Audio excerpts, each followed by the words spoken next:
வணக்கம் நண்பர்களே, தாய்மாமன் சீரியல் இன்றைய எபிசோட் என்னன்னு பார்க்கலாம் வாங்க. அடக்கடவுளே, நம்ம பூங்கொடி கல்யாணம் இப்படியா நடக்கணும்? கல்யாணம் தான் அங்கே ஆலமரத்தடியில் பஞ்சாயத்து முன்னாடி ஏனோ தானோன்னு நடந்து முடிஞ்சுது. நம்ம மாயாண்டி மகனும் மருமகளும் நல்லா இருக்கணும் அப்படின்னு ஆசைப்பட்டு 4 சாதி சனத்தை அழைச்சி பெருசாக விமர்சையாக கல்யாணம் வச்சாரு. ஆனால் ஒரு வில்லத்தனமாக போய் அந்த மஞ்சமலையை வேற அழைப்பு வச்சுட்டு வந்திருக்காரே, என்ன விளங்குமா கல்யாணம் அப்படிங்கிற மாதிரி தானே மனசுக்குள்ள உங்களுக்கு தோணுது.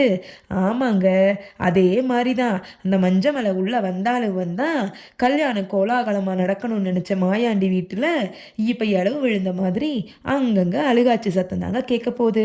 ஆமாங்க, நம்ம மஞ்சமலையும் அவமாக பூங்கொடியும் சேர்ந்து எப்படியாவது கல்யாணத்தை நிறுத்தணும்னு நினச்சி நெஞ்சு வலி வந்த மாதிரி நடித்த அந்த ஆளுக்கு திடீர்னு ஆக்சிடென்ட் ஆகி போகுதுங்க.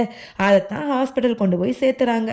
அங்கே பார்த்தா 10 பைசா காசு கையில் இல்லைங்க. அப்போ இந்த பூங்கொடி பிள்ளைக்கு என்னடா பண்ணுவோம் காசுக்கு அப்படிங்கிற மாதிரி ஒரே யோசனையாக போச்சு. அப்போதாங்க நம்ம தெய்வம் மாதிரி மாயாண்டி வராரு.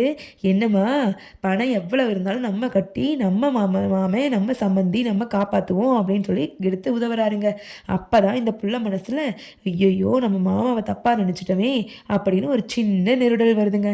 ஆனால் இந்த அழகர் பையல் இருக்காளே, அவருக்கும் அந்த பூங்கொடிக்கும் கொஞ்சம் கூட செட் ஆகாதுங்க. பாருங்க என்னவெல்லாம் பண்ண போகிறாங்க 2 பேரும் அப்படின்னு சொல்லிட்டு.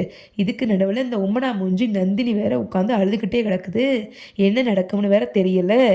என்னதான் நடந்தாலும் கண்டிப்பாக இந்த கல்யாணம் நடக்கிறது சந்தேகம். மஞ்சமலையோட ஆசீர்வாதத்தால் இந்த மாப்பிள்ளைங்க முடிஞ்ச அளவுக்கு பிரித்து வச்சுருவோம் அப்படின்னு தான் நினைப்பாரு.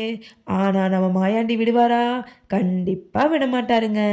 எப்படியாவது இந்த கல்யாணத்தை நடத்தியே தீருவேன் அப்படின்னு கங்கணம் கட்டிட்டு நிற்கிறாரு. ஆனால் கடைசியில் பார்த்தீங்கன்னா ஏதோ அந்த சடங்கு சம்பிரதாயம் வரைக்கும் எப்படியோ இழுத்துப்பட்டு வந்துட்டாங்க. ஆனால் இனி கல்யாணத்தில் வருவாருங்க ட்விஸ்ட்டு வேலை ட்விஸ்ட்டாக வரும். கடைசியில் பார்த்தோன்னா கல்யாணமும் முடிஞ்சு போச்சு. மறுபடியும் அதே எலியும் பூனையும் சண்டை தானுங்க. முட்டை பரோட்டாவும் முட்டை கலக்கியும் சேர்ந்து நம்மளை முட்டா பயலாக்காமல் கொஞ்சம் சீரியஸாக எமோஷன் காமெடி எல்லாமே கலந்து கொடுத்தா நல்லா இருக்கும் அப்படின்னு நினைக்கிறீங்களா? நம்ம சேனலை சப்ஸ்கிரைப் பண்ணுங்கள். டாடா பாய்.